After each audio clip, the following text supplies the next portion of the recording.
देखिए, मेरा प्रश्न था तीसरे नंबर में माननीय उप मुख्यमंत्री जीवनलाल अरुण साव से कि 2022, 23, 24 और 24-25 में कितनी राशि खर्च किया गया जल जीवन मिशन में और कितने घरों में कनेक्शन दिए गए जिलेवार बताएं। तो उन्होंने जो आंकड़े दिए उसमें परिशिष्ट में है, जिसमें 2022-23 में जब हमारी सरकार थी तब 4,203 करोड़ खर्च हुए। 2023-24 में हमारी सरकार थी, क्योंकि बजट हम ही लोग दिए थे, तो 5,374 करोड़ और 2024-25 में ये है 3,522 करोड़। मैंने कहा ट्रिपल इंजन की सरकार है, हमारी सरकार सिंगल इंजन की थी, तब हम लोग 4,000 और 5,000 करोड़ रुपए खर्च किए, और इसके डबल इंजन की सरकार है तो 3,000 करोड़ खर्च कर रहे हैं। और नल कनेक्शन देने की बात उन्होंने कही कि 31 लाख नल कनेक्शन दे दिए गए, और हमारी सरकार में 36 लाख कनेक्शन दे दिए गए थे, जो गलत थे, लेकिन आपकी सरकार में वास्तविक रूप से 21 लाख दिया गया।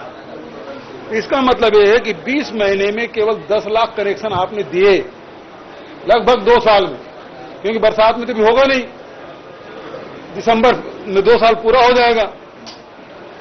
तो इसका मतलब यह है कि आपके रफ्तार कितनी कम है, डबल इंजन है, वो एक दूसरे खींच रही है और स्पीड पकड़ ही नहीं पा रही है।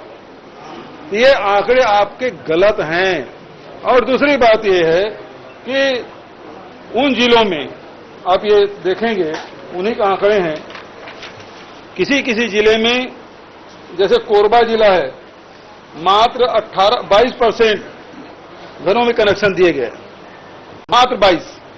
सूरजपुर में केवल 18%, कोरिया में केवल 21%, जसपुर में मुख्यमंत्री जिले में केवल 30%, मुंगेली उनके खुद के जिले में 50% भी नहीं छू पाया है। तो ये स्थिति इसके है। अरुण साव से विभाग समझ नहीं रहा है, बड़ी बड़ी बातें करते हैं, लेकिन आंकड़े बता रहे हैं कि इसके विभाग में कोई काम नहीं हो रहा है। देरी की वजह भी आपके कार्यकाल को बताया, आपने तो ऐसी जगह नल लगा दिए जहां पानी का कोई स्रोत ही नहीं था। सरकार ने कहा कि लक्ष्य बताओ, भारत सरकार ने। तो अब सवाल ये उठता है कि आप 38 लाख कनेक्शन दे दिए हैं, कितने जगह पानी पहुंच रहा है, कितने जगह पानी पहुंच रहा है? अजय चंद्राकर जी का, धर्मलाल कौशिक का प्रश्न देख लीजिए। अभी तक 20 महीने क्यों टंकी नहीं बनाया आपने, क्यों बोर नहीं कर पाया? और इस चक्कर में जो प्रति विधानसभा गर्मी के दिन में विधायकों को एक टारगेट मिलता था कि जहां पानी नहीं है या पुराने अब पंप खराब हो गए हैं तो नए बोर खनन करके वहां पंप कनेक्शन है, हैंड पंप लगाना है, वो लक्ष्य भी खत्म कर दिया आपने। इस साल गर्मी में लोगों को पानी नहीं मिल पाया, और इसके लिए जिम्मेदार कोई है तो डबल इंजन की सरकार और अरुण साव के निष्क्रियता के कारण से।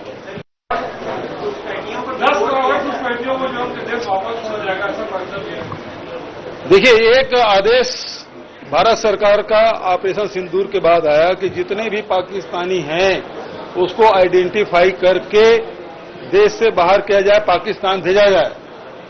अब छत्तीसगढ़ की सरकार है, डबल इंजन की सरकार है, अभी तक के कितने पाकिस्तानी आइडेंटिफाई हुए और कितने को बाहर भेजा गया? कि चुनाव के समय तो उन्होंने कहा था यहां रोहिंग्या है, बांग्लादेशी है, पाकिस्तानी है, हम सबको बाहर करेंगे। मैं पिछले समय 2 बार हो गए लगातार प्रश्न करते, वो उत्तर में निरंक आ रहा था।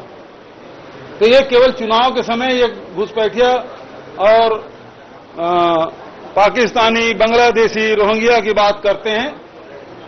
बचत ये जब 2 साल हो गया इसकी सरकार बने, अभी तक किसी बाहर करके नहीं क्यों बाहर नहीं कर पा रहे? बांग्लादेशी की भी बाहर करो, रोहिंग्या की भी बाहर करो और पाकिस्तानी की भी बाहर करो। कितने पाकिस्तानी यहां हैं? क्यों उस मामले में मौन है? जब भारत सरकार की तरफ से आदेश आया है तो अब क्या भारतीय जनता पार्टी की राज्य की सरकार केंद्र के भी बात की अवहेलना कर रहे हैं, उसके आदेशों का पालन नहीं कर रहे हैं? बताएं, विष्णुदेव साहब बताए, विजय शर्मा जी बताए, कितने पाकिस्तानी आइडेंटिफाई हुए और कितने को बाहर किया गया? सर एक सवाल आई है 12 से 17 गौवंश की मौत हो गई है ट्रक से गुजरने से, 5 घायल है। बहुत ही दर्दनाक तस्वीर है। देखिए, अब तो बरसात का दिन है, गौठान बंद कर दिए हैं, जो मवेशी है वो खेतों पे है, किसान फसल लगा रहे हैं, वैसे वैसे अपने खेतों से हटाल रहे हैं मवेशियों को, वो सड़कों पे आएंगे, सड़कों में इस प्रकार से घटनाएं घटेगी। लेकिन दुर्भाग्यजनक बात यह है कि कल ही मेरे प्रश्न में उन्होंने बताया कि हमारी सरकार में कितनी योजनाएं संचालित थी, हमने शुरू की 18 से लेकर 23 तक के, और कितने को आपकी सरकार आने के बाद बंद किया। तो उत्तर आया कि 96 नए योजनाएं हमने शुरू की और उसमें 11 बंद किए गए, 6 के नाम बदले गए। लेकिन उसमें मजेदार बात यह है कि उसमें कहा है कि जो बेरोजगारी भत्ता है वो जारी है, गोधन न्याय योजना जारी है, राजीव गांधी किसान न्याय योजना जारी है। ये तीनों महत्वपूर्ण योजनाएं जारी है, लेकिन उसका लाभ किसी को, न किसान को, न गौपालकों को, न बेरोजगारों को मिल रहा है। ये बड़ी बात है। आज रेत के मामले में स्थगन हम लोगों ने लगाया था। पूरे प्रदेश में रेत माफियाओं का बोलबाला है, निरंकुश हो चुके हैं, उनको किसी का डर नहीं है, सत्ता का संरक्षण प्राप्त है। और यही कारण है कि खुलेआम राजनांदगांव गोलियां चल रही है, बलौदा बाजार में बंधक बना लिए गए हैं, बलरामपुर में पुलिस के जवान पे गाड़ियां चढ़ा दी जा रही है। तो इस प्रकार की घटनाएं तो तेजी से बढ़ रही पूरे प्रदेश में, और साथ ही अवैध रेत खदानों की संख्या सैकड़ों में है, और उसके तहत ये रेत माफिया ढुलाई कर रहा है, डंप कर रहे हैं, अवैध रूप से डंप कर रहे हैं, अवैध परिवहन कर रहे हैं, ओवरलोड कर रहे हैं। और जो आम उपभोक्ता है जिसको रेत चाहिए, वो महंगे दर पर 20,000 रुपया वो प्रति ट्रक वसूली कर रहे हैं।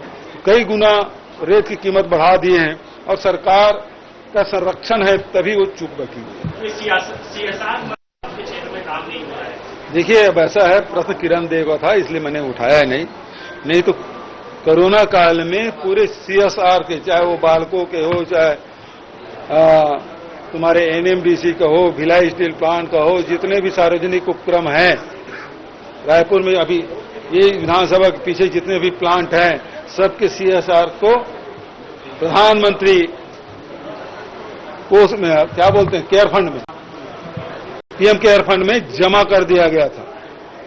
और पता नहीं अब तक की जारी है कि बंद है, किसी को पता नहीं है। लेकिन सीएसआर मद से अब वो सत्ता पक्ष का है तो हो सकता है एक आध काम मिल जाए उसको, अन्यथा सीएसआर मद का किसी विधायक को कोई पूछने वाला नहीं है, ना उसमें कोई काम होता। मिशन में